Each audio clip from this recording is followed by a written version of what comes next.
Salut mes écailles, bienvenue sur le Fish Lab. Aujourd'hui je vais faire l'aquascaping du bac qui est derrière moi, donc c'est le deuxième bac du salon.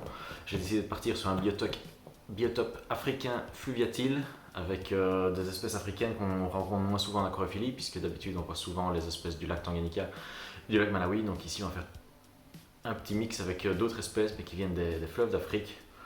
Donc j'ai déjà ma petite idée pour la population, ce serait un bac planté. J'ai déjà fait le hardscape, donc je vais vous montrer ce que ça donne maintenant tout de suite.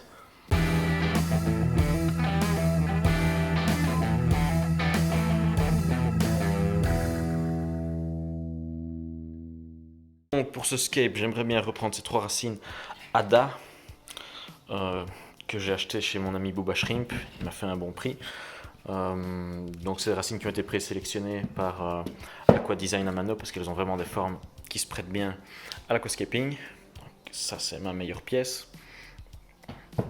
Ça c'est les tubes Aquael que je vais utiliser pour éclairer le bac. Et ceci c'est la dernière pièce. Et comme pierre, la grosse pierre grise principale ici, que j'ai chopée dans la rivière, plus quelques autres pièces que je vais mettre autour pour essayer de cacher un peu la transition entre les racines. Donc je vais faire comme d'habitude, je vais mettre une lumière, enlever le couvercle, mettre une lumière et filmer en accéléré. Comme ça vous voyez pas toutes les étapes. Ah, et le meuble, ben, c'est moi qui l'ai fait, c'est simplement un petit meuble en parpaing avec trois parpaings. Ceux du centre sont un peu plus épais, donc pour donner un peu plus de force. Ça tient assez bien, vous voyez, je fais trembler le bac, etc. Même si les vides, il n'y a rien qui bouge, de toute façon avec tout le poids, ça va se tasser. On a aussi une petite planche ici, en bois, traitée contre l'humidité, et une autre planche en dessous pour pas que ça griffe, ou pour bien répartir le poids. Donc mes écailles, je vais commencer à scaper ceci, et on va voir ce que ça donne. C'est parti.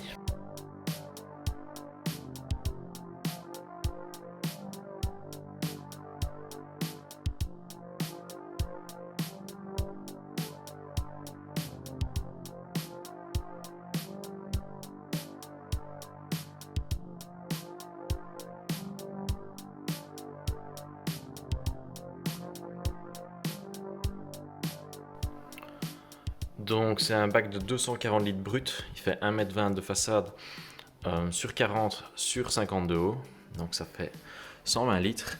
Vous pouvez voir que j'ai mis plusieurs racines ADA, c'est des racines qui ont été présélectionnées par la marque parce qu'elles ont de très bonnes formes qui se prêtent bien à l'aquascaping. Donc ce que je voulais c'est créer un maximum d'effets de profondeur, donc c'est pour ça que j'ai fait revenir ces racines de l'arrière vers l'avant, et puis j'ai mis cette racine ici à l'avant un petit peu plus basse que celle-là. Et ça fait qu'on a alors un aquarium qui est divisé en plusieurs plans de profondeur et ça donne l'impression qu'il est plus grand. Ce qui est bien aussi, c'est que vous voyez ici, il va y avoir la remontée du filtre qui va propulser l'eau comme ceci. Donc l'eau va tourner comme ça. Et une des espèces du bac a besoin de pas mal de courant, mais a aussi besoin d'avoir une zone où il n'y a pas de courant du tout. Et donc j'ai espoir que ici la pierre et que ce rocher et cette racine bloquent la circulation et qu'ils aient un coin un petit peu plus calme ici au centre. Donc quelques pierres de rivière de base et voilà un hardscape assez basique. Ce que je vais faire c'est que je vais coller des anubias par dessus. Je ne les ai pas encore donc ça ne sera pas pour aujourd'hui. Là maintenant je vais m'atteler au substrat parce qu'en fait je vais reprendre mon Manado Dark que j'avais dans mon ancien aquarium amazonien.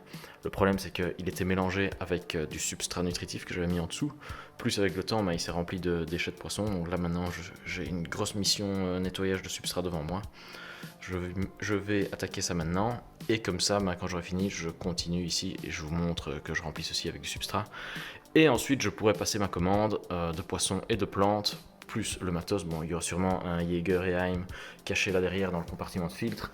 Ici j'ai un petit peu de place pour mettre de la filtration bio et mécanique, donc ici ce sera assez classique. Le bac a un couvercle donc c'est quand même cool puisque comme ça je peux le couvrir et comme ça ici depuis le salon ça reste assez discret. Donc voici le projet de base africain fluviatile. Je vais pas vous dire encore c'est quoi que je vais prendre comme poisson, vous en connaissez certainement un qui est déjà apparu dans d'autres de mes vidéos. Donc là je vais nettoyer le substrat, je vais remplir ceci de substrat.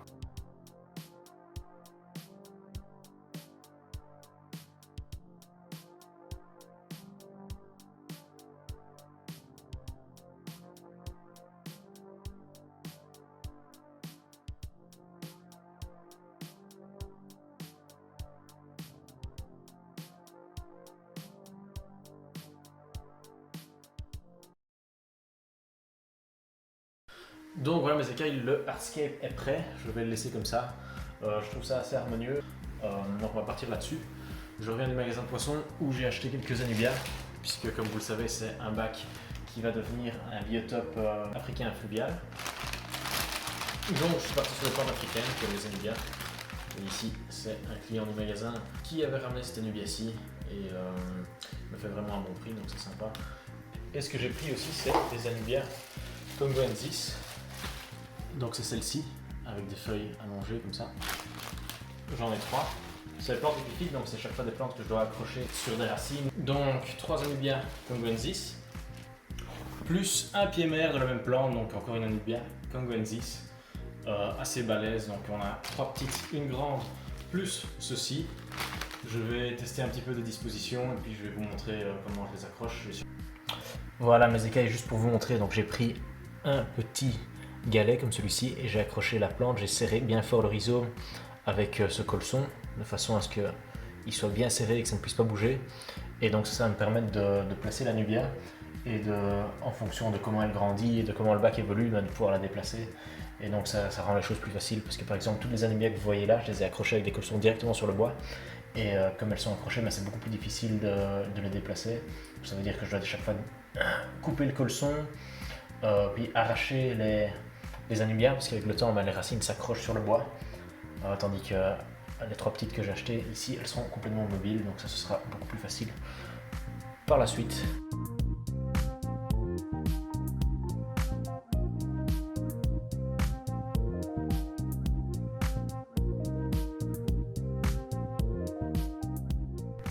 Voilà mes écailles, le moment de remplir le bac est arrivé.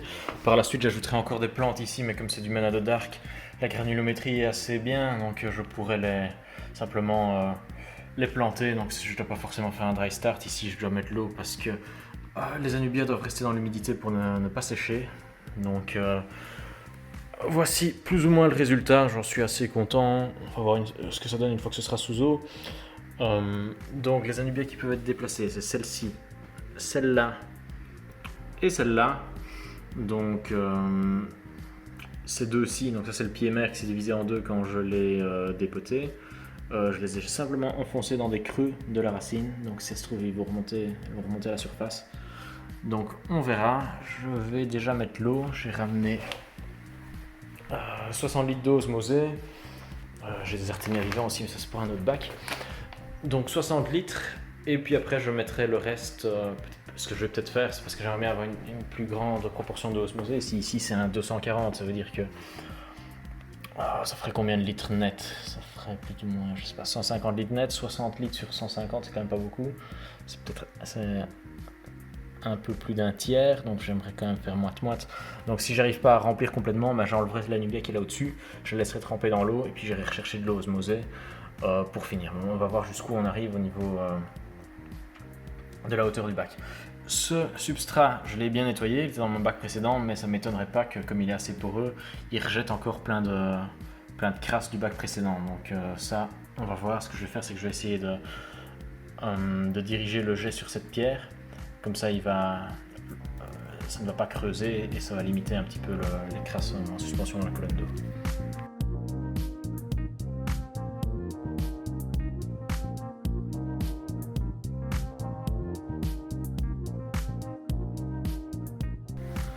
Jusqu'à présent, mes écailles, tout se passe bien. J'avais peur que ici, comme la racine, je l'ai laissée sécher pendant longtemps, qu'elle leur flotte. Mais bon, elle est lestée d'une part par l'autre racine, qui est partiellement encore émergée, et elle est un petit peu aussi écrasée, enfin elle est un peu enfoncée dans le substrat ici. Donc il y a quand même un petit peu de résistance.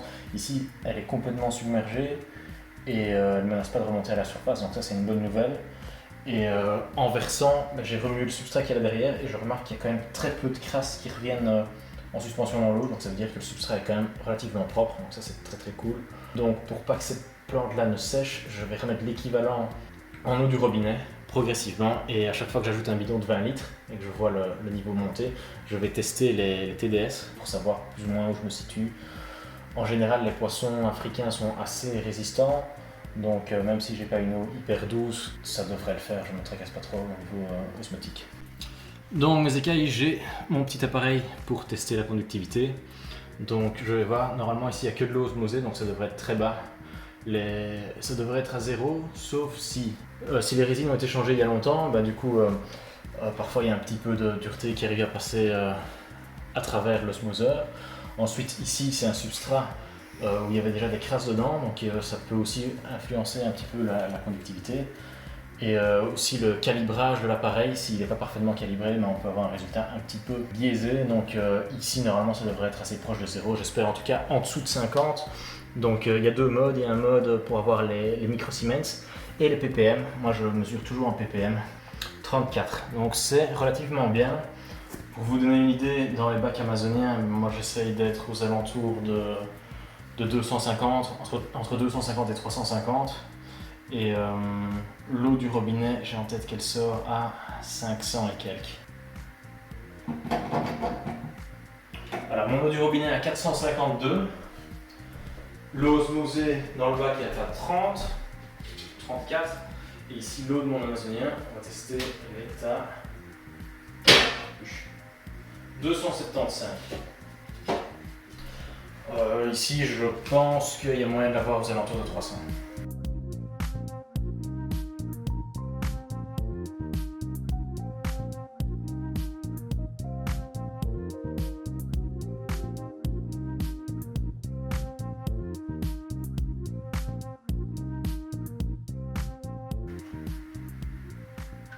C'est marrant ça.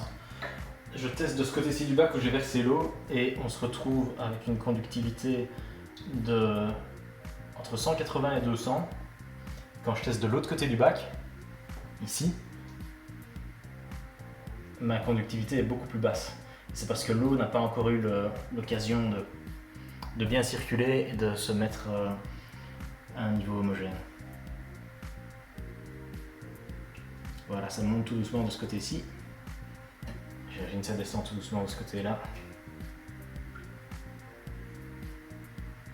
212, 203. Je vais aller rechercher encore un bidon d'eau. Voilà mes écailles, j'ai mis le deuxième bidon d'eau osmosée. Je ne sais pas si vous voyez, mais il y a déjà les petits escargots trompettes qui ont survécu dans le substrat, qui commencent à se déplacer. Donc ça c'est une mauvaise et une bonne nouvelle en même temps. Pourquoi est-ce que c'est une mauvaise nouvelle? C'est parce que c'est une espèce d'escargot assez invasive. Donc une fois qu'on en a dans un bac, c'est très difficile de s'en débarrasser. Ce qui est bien ici, c'est que je vais vous révéler une partie de la population. Je cherche le puffer du Congo, celui avec les points. Donc c'est un poisson qui a une espèce de bec, une espèce de dent. Et pour rester en bonne santé, il a besoin de mordre dans des coquilles, parce que naturellement dans la nature, il mange des escargots. Donc ici, ce qui est bien, c'est qu'il y aura toute une colonie d'escargots trompettes de Malaisie à sa disposition pour les manger. Donc ça va lui permettre de garder sa bouche en bonne santé. Donc ça, c'est plutôt cool. Je vois, il y en a énormément. Et c'est quand même un truc de malade, parce que ce substrat, il est resté sans eau pendant des mois. Et donc elles étaient juste en stand-by en attendant de revenir à la vie. Je vois le substrat qui bouge, donc ça veut dire que ici on voit que celles qui sont à la surface, mais il doit y en avoir plein d'autres dans le substrat, donc je pense qu'il va y en avoir une très grosse quantité.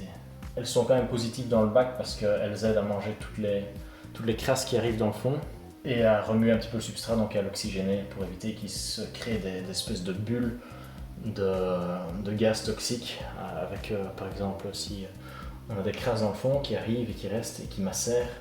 Si l'oxygène ne passe pas, à un moment donné, la bulle pète et la bulle toxique remonte à la surface, ça c'est pas bon. Donc ceci, ça va aérer le substrat et empêcher la création de ce genre de bulles. Ici, toutes les anubias sont sous eau, sauf la grande qui est là au-dessus. Je vais tester la conductivité pour savoir plus ou moins où on en est maintenant. Et si je trouve que c'est raisonnable, j'ajouterai encore 1 ou 2 bidons d'eau. Ici, il faut savoir que j'en ai mis 5, donc 3 bidons de 20 litres d'eau osmosée et 3 bidons d'eau du robinet, donc on a 100 litres. Vous voyez la proportion d'eau que c'est sur la hauteur du bac. Mettre 100 litres sur un bac qui est à la base de 240 litres brut. Donc on est déjà bien au-dessus de la moitié. Donc on perd quand même pas mal de litrage, rien qu'avec le substrat, les pierres, le hardscape et le compartiment de filtration. Alors c'est quand même impressionnant. Ici on va voir plus ou moins à combien on en est. Entre 190 et 230. Donc, moi je trouve ça raisonnable, c'est-à-dire on peut monter encore un petit peu sans souci. Donc ce que je vais faire, c'est que je vais continuer à mettre de l'eau du robinet. Donc je vais aller en rechercher. Donc mes écailles, voilà, j'ai fini de remplir le bac. Donc j'ai mis au total 150 litres d'eau. Donc 60 litres d'eau osmosée, 90 litres d'eau du robinet. Et regardez ce que j'ai trouvé dans la fiche room. On va pouvoir se servir de ça. J'ai cette vieille pompe qui était dans le compartiment de filtration de mon 375. Elle fonctionnait plus très bien, je pensais qu'elle déconnait, qu'il y avait un problème, mais c'est une pompe Eheim. Et Eheim, c'est ils font des pompes de très bonne qualité. Et en fait, je me suis rendu compte en la secouant qu'il y avait plein d'escargots qui étaient coincés ici, donc des trompettes de Malaisie comme il y a dans le bac. Donc je me suis amusé à les enlever tous et maintenant j'espère que ça va fonctionner, on va pouvoir avoir un petit peu de brassage dès aujourd'hui, donc ça c'est vraiment cool. Et j'ai trouvé aussi parmi mon matos, enfin j'en ai encore plein, c'est un Eheim Jaeger de 150 watts, donc ici pour 150 litres, c'est absolument parfait. Je vais mettre ça en place, puis je vous montrerai ce que je mettrai comme filtration mécanique et biologique, ça j'ai pas encore choisi. Voilà mes écailles, j'ai réussi à réparer la pompe, elle fait pas mal de bruit, donc ça c'est un petit peu chiant, je vais voir si ça se tasse avec le temps. Ici elle est en train de pomper toutes les crasses qu'il y avait dans le fond du bac de filtration, donc je vais remettre de la filtration mécanique. Je vais vous expliquer, en gros j'ai dû mettre la pompe ici, parce qu'il n'y avait pas assez de place pour la mettre là. Donc en fait le circuit de l'eau dans les masses de filtration va être beaucoup plus court, parce que l'eau va passer par d'ici à là directement, donc il n'y aura que ce que je vais mettre comme filtration par-dessus la pompe qui va filtrer. Je pense que je vais mettre beaucoup de filtration mécanique pour avoir une eau bien claire. Et ici, je vais laisser alors le Manado, qui est un substrat très poreux, s'occuper de la filtration biologique. Déjà, de toute façon, a priori, il ne va pas y avoir énormément de poissons. Enfin, ça, je dis toujours ça, mais je finis par en mettre plein. On verra bien. Je vais aller mettre plein d'ouates ici au-dessus alors. Ça va déjà diminuer un petit peu le courant avec les frottements. Et puis je vais laisser tourner pendant la nuit et je verrai si demain la pompe fait moins de bruit ou s'il faudra la remplacer ou pas. Parce que dans le salon, c'est quand même un petit peu pénible.